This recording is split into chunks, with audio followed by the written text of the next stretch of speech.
Le Robert Juppy. Donc là, j'ai compris, fait que je continue. C'était même la grand-mère qui l'avait vendu à sa clientèle. Jonathan fait la même chose. Jonathan fait la même chose. Il provoque une absence à l'école parce qu'il sait qu'il va arriver quelque chose à l'école. Moi, je savais pas ça existait, là, mais là, j'ai compris. Sous caméra. Donc, quand c'est sous caméra, tu sais, parce qu'il faut le partager aux enfants. Tu sais que c'est sous caméra à l'école. OK? Ils savent, eux autres, t'inquiète-toi pas qu'ils sont intelligents, ils savent. Donc, arrange-toi pour être absent. C'est mieux de pas le dire aux parents. Je sais pas. Il veut revoir l'image, hein? Tu veux revoir l'image, celle du grand-papy. Comment il est habillé, le grand-papy? Pierre, lui, ne semble pas enchanté de cette visite. Il ne tient pas à partager l'amitié d'Heidi avec une inconnue.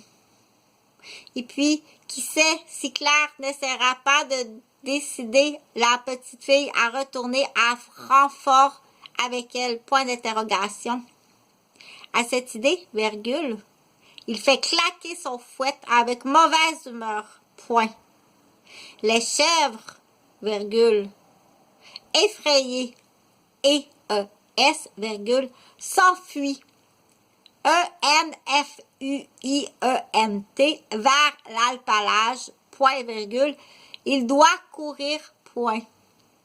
Derrière elle, virgule, pour les rassembler. 3 petits points. Bon, moi, j'aimerais ça, qu'est-ce qu'il a fait?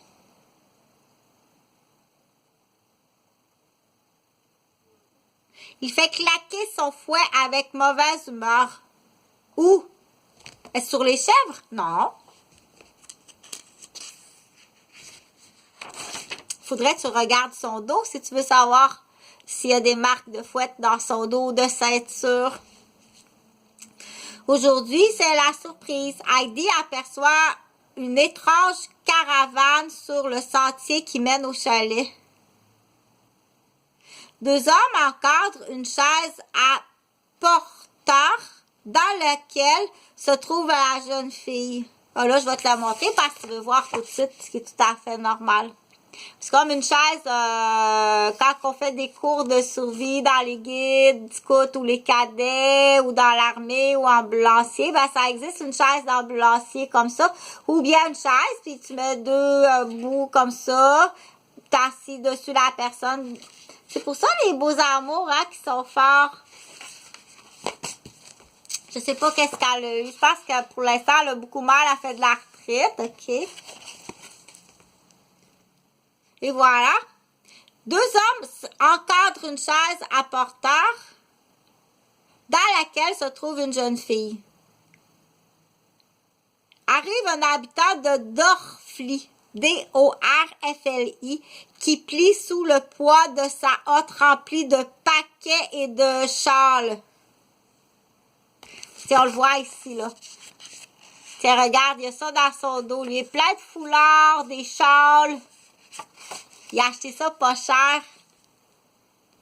Et voilà, s'écrie Heidi, qui a reconnu les visiteurs. Elle s'élance au devant du cortège. Tiens, elle est déjà au chalet, là. Ben oui, elle est déjà au chalet.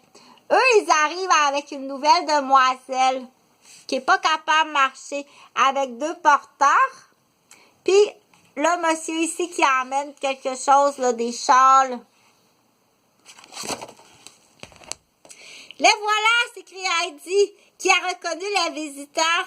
Elle se lance au devant du cortège. Je veux voir comment elle est habillée, là. Elle a encore la robe rouge. Comme ça. Les messieurs, regarde les messieurs comment ils sont habillés, là. Parce que tu lui fasses voir parce qu'il passe pas, là. Lui, il a pas ses yeux, ils servent pas à ça, lui.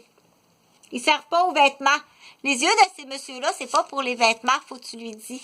Regarde, il y a comme un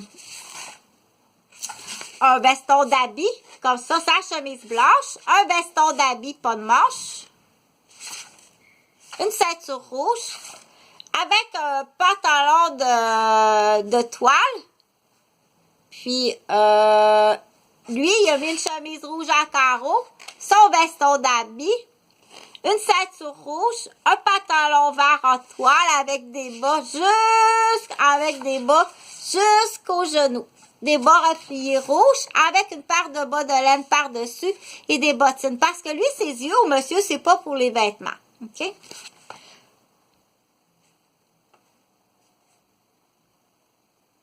Puis un chapeau. Un chapeau, puis un chapeau. Faut que tu lui dis, OK? Faut que tu prennes le temps de lui dire comme ça.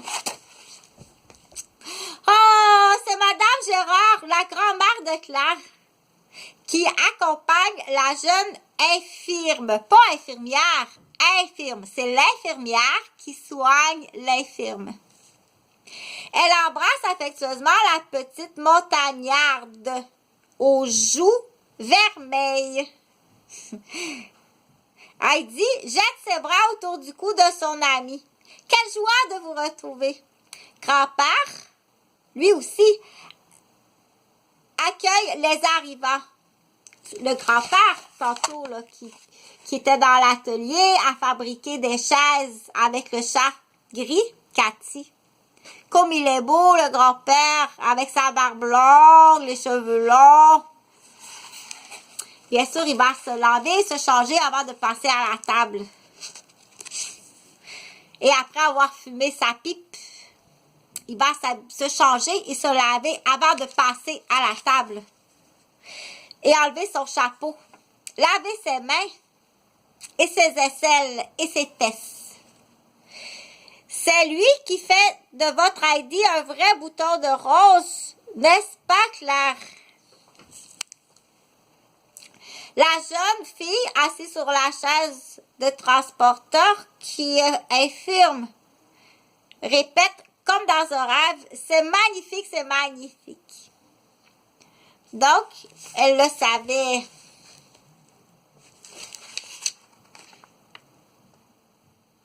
Ça nous manque ça. Il y en a une à Québec. J'en ai une à Québec pour ça.